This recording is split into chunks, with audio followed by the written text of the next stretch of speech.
Hello everyone and welcome to the first lunchtime event in our In It Together series, designed to motivate and inspire you in the new normal. It's just worth noting that we are recording the event today, and that's just so that people who aren't able to make it to watch live can catch up on it later. If you can keep yourself muted throughout the event, that would be great, just so we don't get any interruptions, but do feel free to leave your cameras on if you want to. If you have any questions for our speakers, and I hope you do, because it should be a really good engaging panel, and it'll be even better if you can ask lots of questions. You can type those into the chat window. If you can start that with a Q and then who your question is for, or just that it's for everybody, that would be really helpful. And then if you want, you can also let us know who you are and which organisation you're from. The topic for today's webinar is Lockdown Heroes with Side Hustles. And I'm really looking forward to this discussion, as I know all of our speakers, so I know that we are all in for a treat today. To kick things off, I'm going to introduce each of our speakers and ask them to tell you a little bit more about their side hustles. So our first speaker today is Christina Pearson-Rampearee, who is a chartered engineer and STEM ambassador who works as a senior flight systems engineer at BAE Systems. She studied Aerospace Systems Engineering at university after being inspired at an air show when she was at school, and she became the first engineer in her family. During the first lockdown, Christina set up her own business, AviateHer. Could you tell us a little bit more about that? Hi, thank you for having me. We were in the first lockdown last year, and because I wasn't commuting anymore, I found that I had some extra time. And I've always enjoyed pin badges and collecting them. So I thought, could I design my own pin badge? Because the pin badge I wanted, I was looking through online and I couldn't find the pin badge that I wanted. And I thought, could I design this myself? And I did. And it became way more than I ever thought it was going to be. And now I have a small business where I sell pin badges to highlight diversity in STEM careers, and also donate part of the proceeds to charities to also give something back as well. So that's me. Fabulous. Our next speaker is Andrea Pearson, a chemical engineer who's worked at SABIC UK Petrochemicals in Teesside for the last 12 years, working her way up to the role of senior operations engineer. Andrea also has 2 children, aged 4 and 1, and while on her most recent maternity leave, she took over running Teesside Cloth Nappy Library. Andrea, could you tell us a bit about that? Hi, afternoon everybody. So while I was on maternity leave just under 2 years ago, a friend said, do you fancy just taking over a bit of help with this cloth nappy library I'd do a bit of? And I thought, okay, why not? Got a bit of spare time while I'm off work for a year. So I took on £40 of petty cash and 2 boxes of reusable nappies. I'd used some on my first child a few years before, and thought, okay, I'll give this a go. I can hire these out. Quickly realised that I could use some of my skills and knowledge in engineering to broaden this hugely. Joined a UK nappy network for reusable nappies and spent the next 18 months expanding it. So we've gone from 4 hire kits then to 22 now. Reusable nappies are increasing massively in demand since lockdown, particularly where parents didn't want to have to go out and buy disposable nappies. They weren't in the shops back this time last year. It was hard to get them. And I think many more parents are just a lot more aware of their environmental footprint. Reusable nappies can also save on average £1,000 per child. So there's a lot of money to be saved as well as the environmental benefits. Like 3% of household waste in the UK is disposable nappies. That's 400,000 tonne a year. So there's a lot to be saved here. And a lot more parents are more aware of that. But it's quite a minefield. When you first look at reusable nappies, there's a huge amount of variation, lots of brands, lots of types out there, and every baby suits a different one. There isn't a best one. So nappy libraries are there to hire out kits of reusable nappies to families to help them decide what's going to work for them before they go and buy their own. So I took over and thought, actually, I quite enjoy this. In terms of balancing the books, customer service, I've never really done in my day job. Have to do a lot of that with the library, keeping everybody happy. I've also had to balance it. Also, I've got a turnover about £3,000 now. So all of that, along with obviously helping others to save the planet and help other local families on their journey. In the last year, we've helped more than 70 local families switch to reusable nappies and reusable wipes.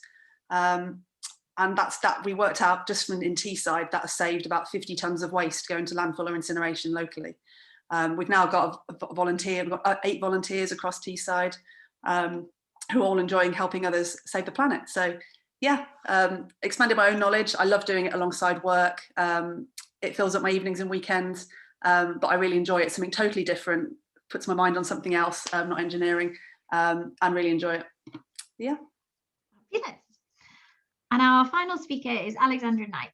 Alex set up her side hustle, Stamazing, at the end of 2019 as an avenue for her passions. At the end of 2020, she left her main job as a technical director at Amy Strategic Consulting to focus full-time on Stamazing. Alex is also a Royal Academy of Engineering visiting professor at Brunel University London, a trustee of the Women's Engineering Society, and a mum of 2 young children.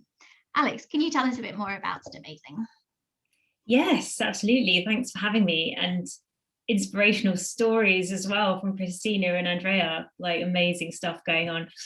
I've got my badge here, Christina. Thank you very much. I love it. So yes, Stamazing. So as Jay said, I set up Stamazing in 2019 just because I wanted an outlet for pursuing combinations of things that I was very passionate about that I did disparately in different sort of pockets of my life, and I wanted to bring them together.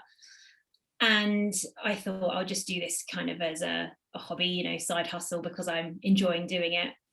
If I make a bit of pocket money on the side, happy days, but that certainly wasn't sort of my driver for doing it.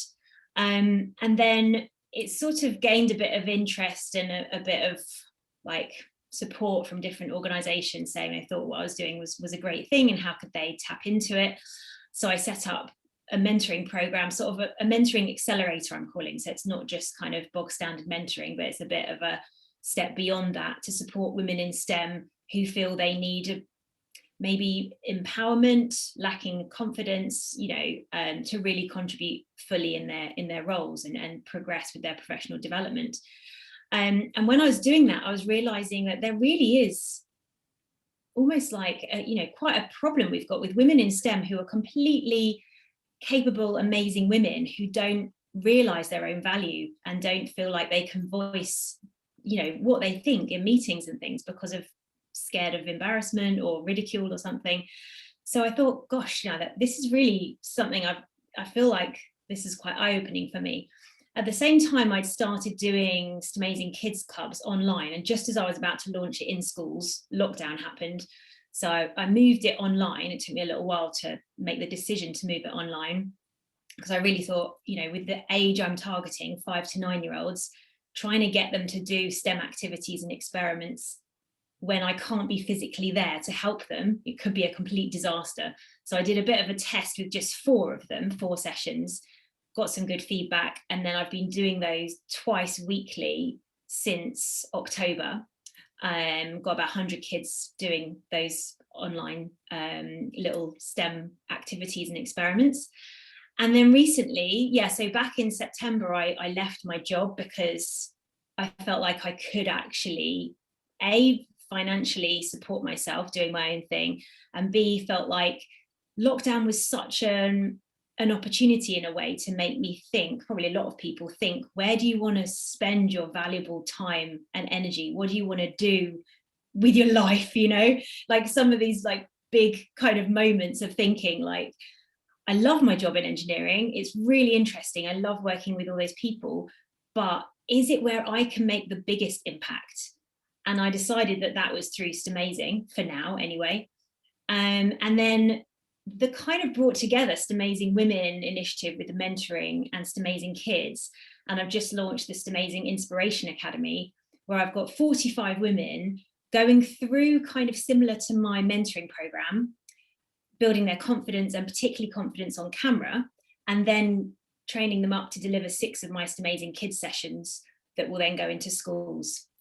So yeah, I'm like absolutely loving it. We've only just started with that, and the women are international. I've got 5 women in Africa, women in Europe, 1 woman in the States, it's blowing my mind how brilliant it is for those women that they're giving me positive feedback, and how much I am in my element, like I'm loving doing it. So it was definitely the right decision for me to decide to focus on this. And yeah, I kind of have high hopes that I'll be able to grow what I'm doing and impact even more women and young people. Fabulous. So we've got a good question to start us off for everybody. How supportive has your day job been? And I guess for you, Alex, that'll be how supportive was it before you made that move? How supportive are they of your side hustle? And that's from Laura from Newcastle University. I can go first. So I work for BAE Systems, and they've actually been really supportive of my side hustle. So I'm able to work flexibly, which helps with a side business because I can work my hours and then the rest of the time plan when I need to pack things or launch products and things. So that's helpful. And also they've actually promoted my business within the network, and also promoted me as part of articles and online videos and things. So it's been really helpful actually to get kind of more spread throughout the network. So then it's become bigger and more people have become aware of what I've been doing as a result of my employer kind of promoting me as well. So that's been really great on my side. Alex, did you want to go next? Yeah, so Amy, where I was working, Amy Consulting, were supportive. Like Christina, I worked flexibly, so and part-time, so I could juggle the two for a period of time. And even now I've left, they're super supportive, because I didn't leave on bad terms. I left because something else was pulling me, you know, and they're really, really supportive of that because it aligns with their values. And they're actually one of the sponsors of the Inspiration Academy that I'm doing now. So I would say they were supportive as long as like I still got my day job done, you know. I think if there was ever any issue with it, meaning that my workload or work quality or anything dropped, I'm sure there would be comments, but because, you know, I managed to do both, it was fine. And how about you, Andrea? I'd say the same as Alex there, that yeah, so long as the day job was fine. SABIC being really supportive. Luckily, I started mine and did a lot of the kicking off while I was still on maternity leave. And throughout the first lockdown, we weren't going anywhere other than having 2 children to look after at home. And when I went back to work last August, I'd already prepared for that by recruiting a couple more volunteers and trying to spread the load out, and created our own website to try and automate some of the hiring as well, because by that point it was taking up quite a lot of my day to do it from home. So yeah, in anticipation of going back to work 4 days a week, made sure I'd spread some of the load out and delegated a bit. But yeah, in general they've been really supportive, and actually similar to Christina, they've promoted what I've done as well internally, which has been really nice. Christina, I wonder if you could maybe talk us through the range of pin badges that you've made now. Yeah, so I started off, I'm an engineer, so I started off obviously with engineering related pins. So one thing, I'm sure a lot of people have had this, but when they tell someone that they're an engineer, they get told, oh, you're not what I would think an engineer looks like, or you don't look like an engineer. So I made a pin badge that said, this is what an engineer looks like. I then started getting messages from other women, mainly asking if I could branch out into various careers. Do I do this career? Do I do this career? So then I brought out scientist, coder, pilot, physicist, and I've got a whole list to get through because it's actually quite, I didn't realize this, and I didn't realize the response would be that, but it's actually quite a widespread thing that people get told that they don't look like the stereotype that their job normally comes with. So it's actually reached a lot of people, and yeah, I've got a lot of pins to get through, but it's great, and it's nice to be able to do something and get the responses from people who buy them, messages from other women just saying, I'm wearing mine on my coat, I'm wearing mine on my lab coat, I'm wearing mine on my bag. I got a message from a woman saying, I'm wearing mine at the conference that I went to last year where I got told I didn't look like an engineer. So it's sad as well as, you know, it's sad that it's come about from a situation like this, but it's nice to be able to actually empower people in a way through a pin badge. Yeah, fabulous. So we've got another question. What ask do you have from us as an audience? Like, can we help you in terms of promotion or finding extra volunteers or anything like that?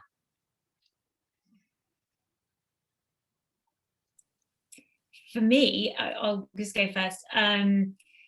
Yeah, I mean, basically, it's hard, you know, doing everything on your own. I still work on my own. I've got a couple of volunteers that I basically was approached by some women that I mentor at Brunel University who asked if they could do anything, any volunteer work for me so they could put something extra on their CV. So I've got them helping doing odd bits and pieces and like some of my social media, because I hate social media, but it's a necessary sort of evil, and I find it's just a black hole for my energy and time.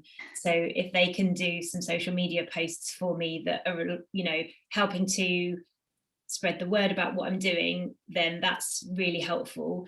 And so anyone in the audience being able to follow Stamazing on social media, share, comment, like, that kind of thing, it all really helps raise the profile of what we're doing.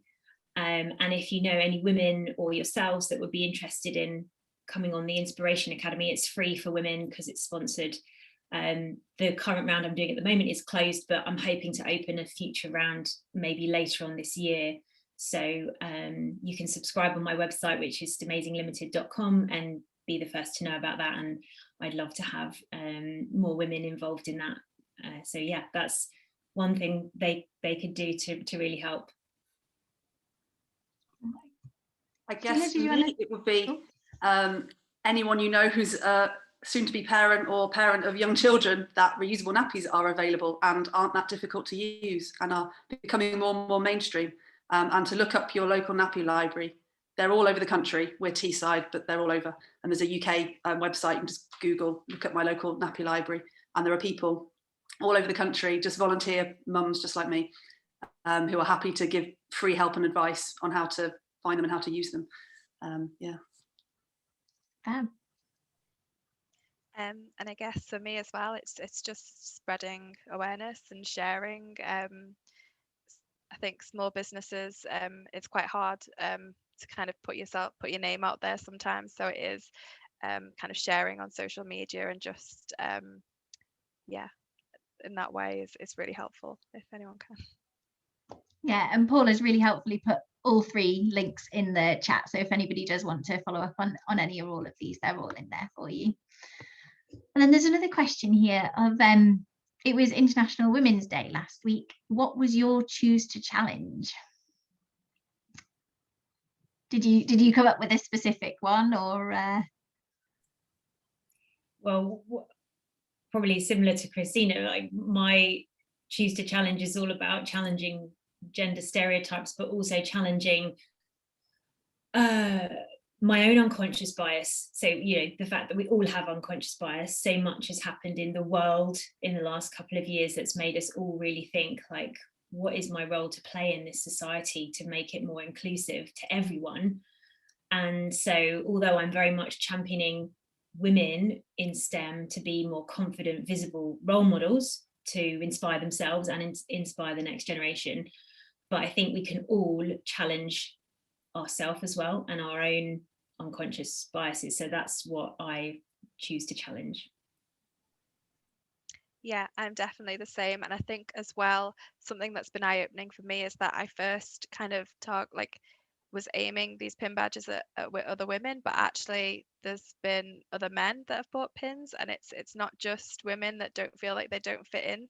So it's definitely challenging these stereotypes for everyone that I will be challenging. Yeah, I think, yeah, obviously very similar to me. I think being part of the nappy library has introduced me to a lot more diverse section of my local community that I wouldn't necessarily have known before. And that has really improved my understanding of other parents and the difficulties they face, and how as society we need to change a lot of the way that parents and mothers, I guess particularly, end up stuck where they can't go to work for various reasons, and the society just doesn't work for them in that way, who want to get into the workplace and things. So in terms of, yeah, my choosing to challenge would be to think about how I can help within my own workplace as well, you know, try and encourage people working part-time. My husband works part-time, and you know, encouraging other parents to do that, and thinking how companies that I work for, you know, can really help promote that and help other, you know, friends and other parents do the best they can in that sense. There's another question here for you, Andrea. You mentioned that the nappy library that you're involved in is based in Teesside. Is the take-up similar in different parts of the country, or do you think the Northeast is either ahead or behind in terms of thinking about sustainable nappy schemes like this? I think it varies quite a lot, and it also varies depending on how big the nappy libraries are locally and how many people are aware of them. Unfortunately, in Teesside, we don't have any local council incentives for reusable nappies, where lots of other councils around the country, London are particularly good, Gloucestershire, Worcestershire are as well, where they work either with the local nappy library or just in general, the councils give out vouchers, or they give out money for people, for parents to go and buy their own reusable nappies, because obviously it saves the council's money on waste handling and waste disposal. In Teesside, we don't have any of that.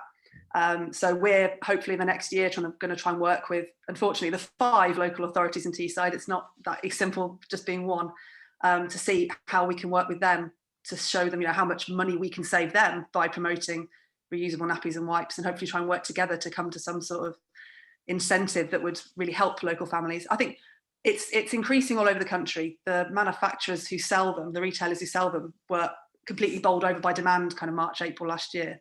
That has continued. So I think it's a lot more common everywhere. I think we're just seeing more and more families around here. I think we're probably a little bit behind other areas, I think. It's great to hear that it's continued, that it isn't just something that, you know, while they weren't available, people went for it, and then as soon as they were, they've gone back to old habits. So I think it's good to hear that that's stuck.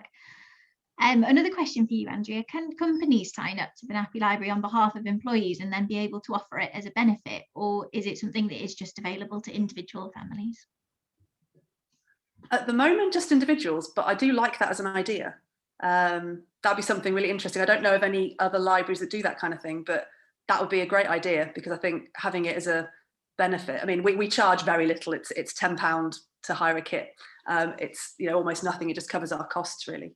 But yeah, and I think companies potentially providing some kind of like voucher or like a tax incentive scheme for parents to go out and buy their own, because it's a big upfront cost. It saves you money in the long run, but it is quite a big upfront cost when you're already buying, you know, buggies and all kinds of things that are expensive when you have a baby.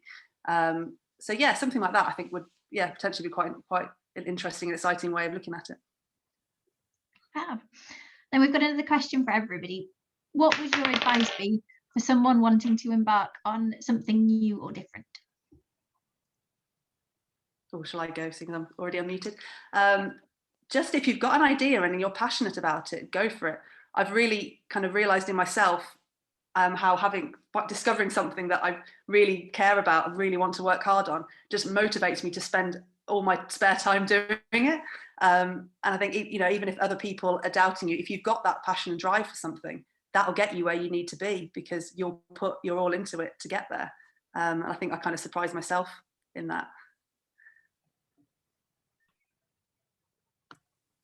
Yeah, I agree. Like, you just don't know what you can do until you start taking that first step, and then that first little step will then grow into the next kind of leap, and until you actually start going, you don't even realize what you're capable of.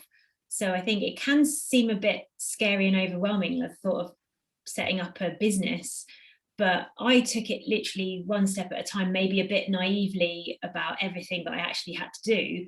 But in a way, I'm quite glad that I wasn't aware of like everything that I should be doing, and found out slowly, because otherwise I might have thought, no, I can't take that on at this stage in my life, you know, with a job and young kids and everything. Whereas actually it is doable if you just bite off a little chunk at a time. And I think mine would be don't be afraid to reach out for help.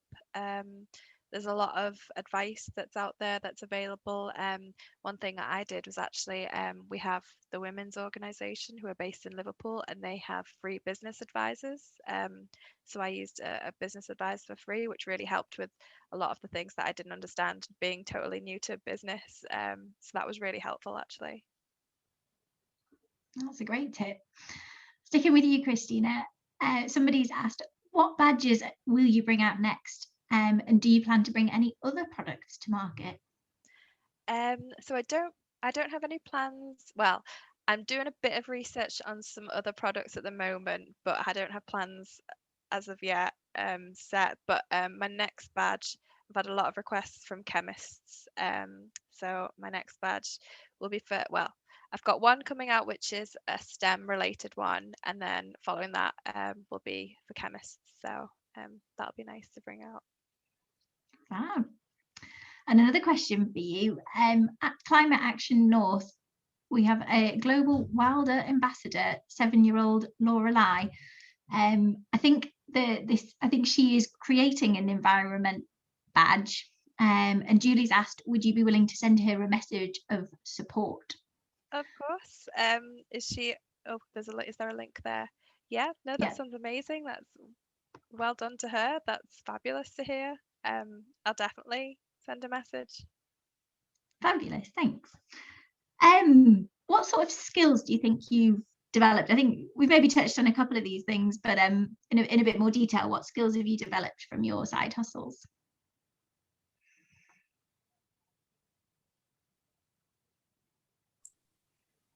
Should I go first? Yep. Lots. Gosh, I'd never designed a website before. I now have a website. That was, actually quite enjoyable. If you'd asked me in my job, do you want to design a website, I would have said absolutely no way. But I sort of put myself in a position where I had to do it. I've learned so much about HMRC, doing tax stuff. Again, like I just wouldn't have done, when you're in a normal PAYE job, you just don't need to think about those things.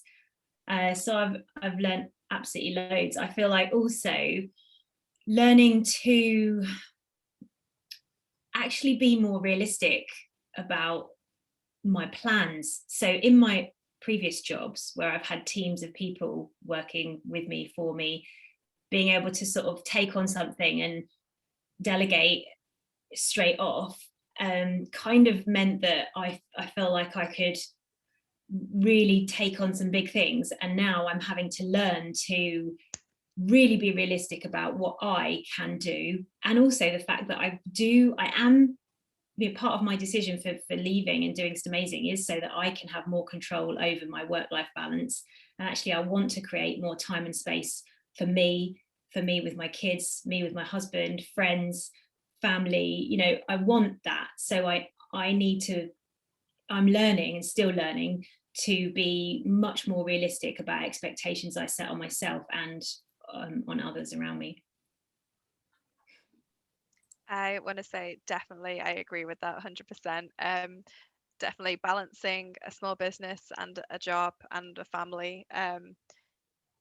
You definitely need to, I've definitely learned to be realistic about setting myself, especially with selling a product, setting myself timescales because I do it all myself. So packing all the orders and going to the post office and sending them out, and being the customer service, getting messages from everyone when I do a product launch, taking the photos and putting them online and doing all those listings for my Etsy shop. It takes time. So it is being realistic about, if I've got a lot of meetings that week in work, it's probably not the best thing to launch a product and then having to balance everything in one week it becomes too stressful. So I've definitely learned to be realistic. I've learned a lot, as just was said there, about finances, marketing, social media, a lot of stuff which I was never involved with before. It's been really eye-opening, but it's been really great to learn new skills. along the way. So it's been fun, but it is hard work at times. Yeah, I'd say similar. Marketing particularly, I've never done any marketing at all in my job, and understanding the power of Instagram and Facebook in that, I'm not very good at either, like Alex said earlier. One of my volunteers luckily is, but yeah, for us, it's like taking pictures of the nappies, taking pictures of the kits, and actually you really do notice if you get that right or time it right, what a difference that can make for us in terms of getting customers and clients. Yeah, accounts as well, yeah, HMRC. Myself as well, like say managing or overseeing a group of volunteers, recruiting them. I've managed a team at work, but it's very different when I've got people who are just giving up their own free time. They're not there for a job. So giving them the right instructions, actually managing to delegate properly, not keeping it all to myself, because I've expanded it mainly myself. So trying to give up some of that, particularly when I went back to work, and keep the control, but equally be able to give away the control on some of it. That will certainly help me in my work life, particularly. Might be a good follow-on question from that, if there is anybody here who is thinking about what they could do in terms of social media. What have you found works and what doesn't work? Which platform do you think's the best, or do they each have their advantages? I think what I've found is actually being quite open with people actually works a lot. I think especially I try and engage, so I use Twitter and Instagram mainly, and I use Twitter to try and engage with people. So I developed these pins, and then I like to donate the proceeds to charity, but obviously I'm not aware of all the charities that are out there, especially when I'm looking at specialist charities related to certain careers. So I ask and I get a lot of responses, which is great, because then I get to engage with people and then follow up on that. So it's been really great to get to learn new things and learn about new initiatives that are out there.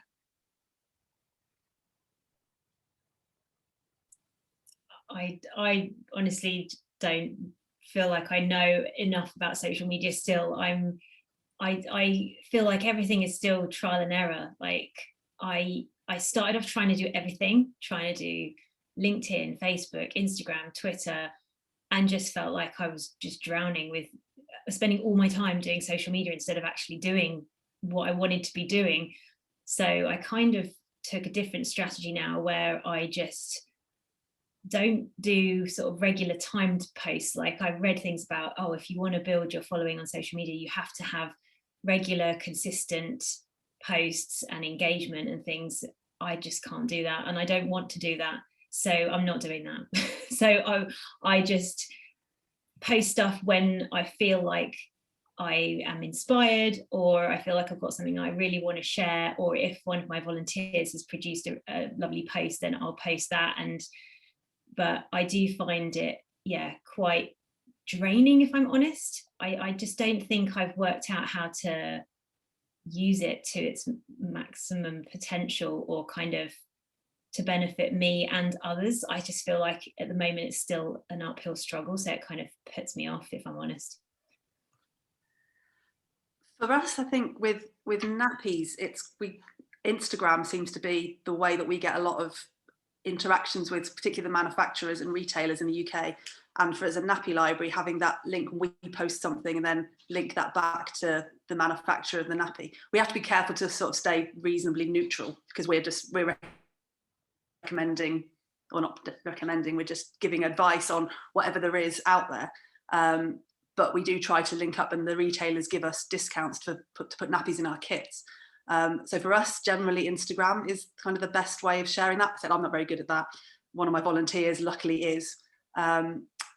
And we have found that's worked quite well. But I think I agree with you there, Alex. There's a limit to how much we feel like we can put in as these volunteers as well.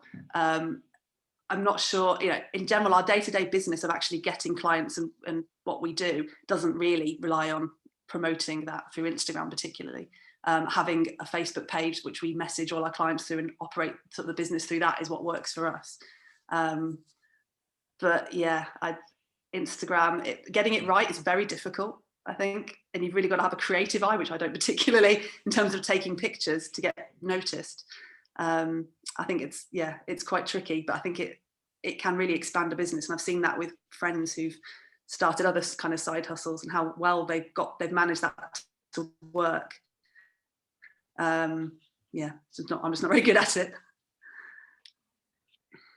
Christina, you mentioned some of that some of your kind of followers had introduced you to some kind of more niche charities that you might not have necessarily come across. Do you want to talk maybe about some of the charities that you've supported and how much you've managed to raise? Yeah, so I think there's 8 charities in total, which range from kind of the Women's Engineering Society, the British Science Association, to lesser well-known charities such as Maths on Toast, and there's a couple in the line that I'm speaking with at the moment for future pins, which I'm really excited about. But yes, so far it's been amazing. I've managed to raise, I can't remember the exact number, but it's over £1,600 in less than a year, and it's just hopefully going to carry on. So yeah, I'm quite shocked by that, and really happy. It's the support has been incredible, and I can't thank anyone enough who's kind of shared things and bought things, and yeah, I'm taken aback a bit. Well, maybe this will be quite an easy one for you to answer then, but what is the thing that you've done that you are most proud of? So for me, it's definitely raising that amount of money for charity, especially in these times. You know, it's tough times and people are struggling. So to be able to do that and give back is, yeah, I'm really proud of that. And how about you, Alex? What are you most proud of? I think I'm most proud of running my online Amazing Kids clubs and getting the positive feedback and the engagement. And I know it is working with the kids and inspiring them, because the parents or guardians will take pictures of their kids with their experiment afterwards, how they're, even after I finish my session, they'll carry on for ages, experimenting, testing, trying out different things, send me pictures and videos of it with their feedback. And so, yeah, I'm really proud of that, because just through doing really simple little activities with them, I've engaged, well, probably with all the things I've been doing, over 1,000 children since I've started doing Amazing Kids in different activities.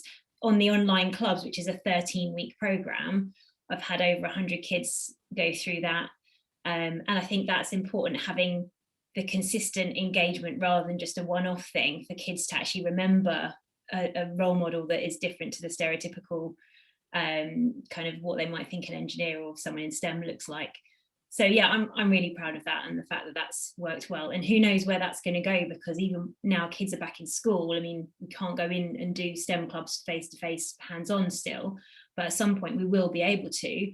But the fact that I've been able to engage kids all over the country rather than just in Surrey, where I'm based, has been the best thing as well. I've had kids up in Yorkshire join in, family up in Scotland join in.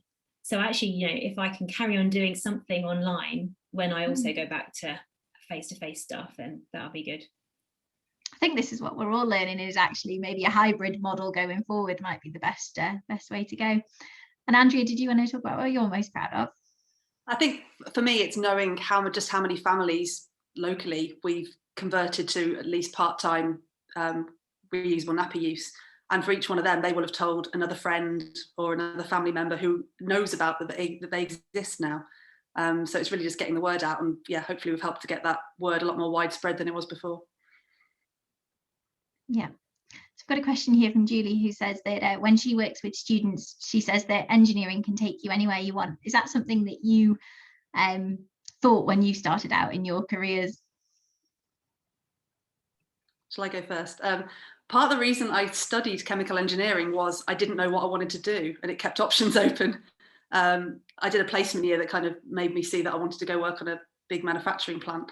But yeah, and I'm about to shift industries as well. I'm about to move into a new job, and I didn't think that I would be, working on big petrochemical plants and doing all sorts of things. And then, yeah, becoming passionate about nappies on the side as well. And I know many friends who've ended up in all sorts of different careers with engineering, and not necessarily in engineering either. All sorts of different roles within different industries. So I'd say, yeah, the variety out there for children thinking of studying engineering is huge, and it really does keep lots of doors open.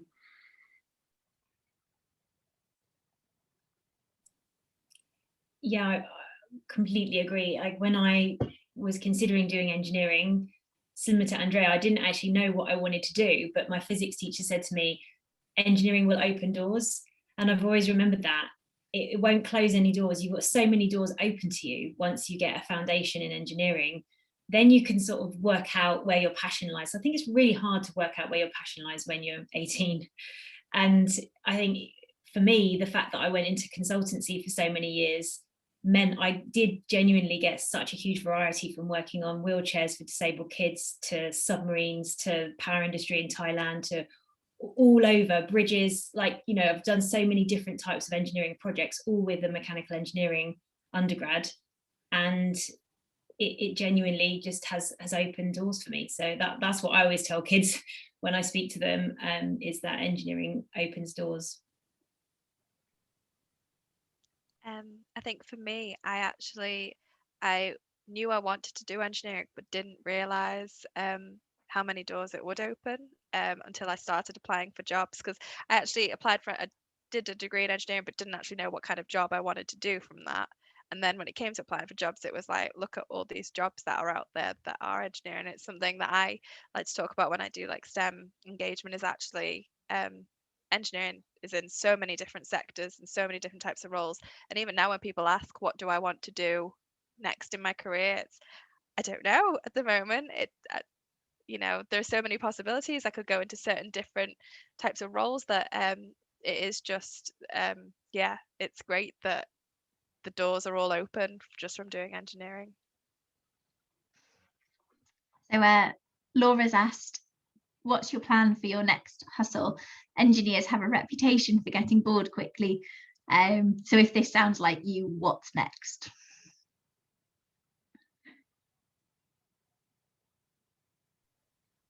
So I think for me, I've got a long enough list to get through at the moment with the requests that I get. So I'll probably continue with the pins, but maybe start researching extra products that I could get involved with.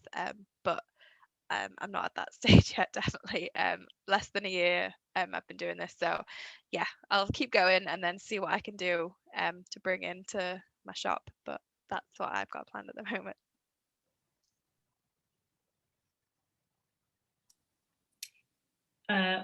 Well, I suppose I'm just going to be focusing on STEMazing, but within STEMazing, the different things that I'm doing. And I do find that it's very true. I do get bored really quickly and easily. So I also need to be aware of that, because I need to stick with some stuff. And I think in a way, being a consultant for so long has like fueled that desire for fast-paced change and variety, and like move, you know, one project in a completely different industry to the next project 3 months later. So I do need to work out what are the things that I'm going to stick with to make them sustainable long term, rather than flip from various different things. Because in my first, you know, having done this for a year now, I feel like that year was in my mind a test bed year to try different things, and that's what I love doing. I love trying different things. Now I've actually got to probably decide what's the thing I'm going to stick with for at least a little while, so that people don't get confused about what I'm doing. For me, I think the Nappy Library and Teesside is possibly nearly at its limit of how big it needs to be to service the current demand for where we are, which, like Alex, might mean I start getting bored and wondering what do I do next, because I don't like being bored either. I have started volunteering for the UK Nappy Network, which is all the librarians together. So what probably in the next year is I'm working with a few of them to look at better sharing across all the different libraries, all the learning. We've got one Facebook page at the moment, but not much more than that. So potentially running a conference next year for all the different libraries to come together, you know, very similar to what we do in engineering, getting everyone with the same kind of, you know, requirements for going forward and learning from each other in one room together to talk about it and share everyone's successes and what works. It'd be lovely to do that in a room and actually meet some of the people I just talked to on Facebook. So I think, yeah, and obviously also try and make our own library sustainable, because I won't be probably doing it forever. Once my kids get a bit older, it'd be better off being run by somebody who's got children in nappies still. So for me, yeah, trying to make it sustainable and hand overable to somebody else at some point as well. We're going to try and make it a community interest company, so like a charity rather than at the moment it's just an unincorporated organisation, so that will make it much more structured and pass overable to somebody else as well. Alex, I think I've seen on social media that you quite often get your kids involved in sort of maybe trialing out some of the experiments that you're gonna roll out and things like that. What do they think of what you're doing? They love experimenting with me, and they always try and come up with new ways we can like change the experiment, some of which are just completely like ridiculous, but it's funny thinking about it and trying new things. Neither of my kids want to be engineers right now. They both want to be, well, Penny, my daughter, wants to be a horse trainer, not a horse rider. She wants to train horses. And Isaac wants to do something to do with geography because he just loves geography. And that's brilliant. But what they have gained from doing all this is really curious minds. They approach everything with the idea of like, why does this work and how can we make it better? I wonder what happens if I do this and test this, which sometimes gets a bit out of hand, but I also love it. So yeah, it's great fun. And I suppose that's probably, again, one of the reasons why I focused Most Amazing Kids Club on kids of that age, 5 to 9, because with a 5 and 7-year-old, it's really easy for me to test what works, what doesn't work. And I come up with an experiment or kind of adapt an experiment and then ask them to do it without helping them to see how other kids are likely to be able to get on. And obviously all kids are different, but it gives me a feel for whether that's what the pinch points are going to be in the experiment. So it has been really good. But in lockdown, I think we probably did maybe too much focus on STEM and maybe should have done a bit more on some of their other subjects that I probably, as the one homeschooling them, should have had a bit more focus on. But to be honest, it's such fun doing the STEM. So we did a lot of that. And I think we'll just take one last question, a nice one to end on. What's your top piece of advice for somebody thinking of starting a side hustle, whether it's a business or a charity or whatever it is? I would say really think about who it is you want to help, or who it is that you want to be your recipient of this or audience of this, because it might not be obvious. So really think about that and then align that to what you're, obviously you start off with your passion and what you want to do, but think about who the audience is and how specifically how you're going to be helping them, because then that starts you off in the right direction, I think. I would say look for what help is available out there. It took me a good year to realise there are grants and funds available for small little enterprises like ours. That could have probably helped me a lot a year ago to expand a bit quicker than we did. I know Christina's mentioned this already, but there are quite a lot of small business help places out there if you know where to look. So yeah, if you've got the good idea, then I'd say look for that, because that can be real help with some of the stuff you've got no idea about from normal life. Yeah, like Andrea just mentioned, there is a lot of help out there, so I'd say look at what help is out there. And also kind of, especially with the kind of work that I do, there are like kind of hubs of people that are doing creative things that can also help out. So I know in Liverpool we have a Merseyside Etsy group for Etsy sellers, and you can ask for advice on packaging and things and posting and all sorts of questions that sometimes you don't realize until you get to it. It's like oh, and so it's great to have a place where you can just ask a question, and a lot of people who also might be looking for the same answer or have some advice for you. It's really great. Yeah, I think places like that are great for invaluable advice that you don't realize that you need at the time. But yeah, I'd definitely say look out for those places. Fabulous.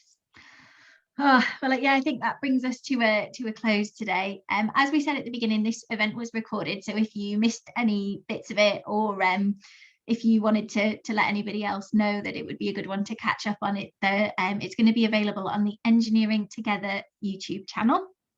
So just to finish, to say thank you to all of the supporting organisations that have been involved in putting the event together today. Thank you so much to all of our speakers. I mean, I definitely feel inspired, so I hope all of our audience do as well. And thank you to the audience for joining us today and for all of your questions. And yeah, I hope that we have left you inspired to think about what you can do in this new normal. This was the first in a series of events, and we've got 4 more. The next one will be in 2 weeks' time. So do look out for that one, and if you are free, come along and hear about something else that should hopefully inspire you. Thanks now.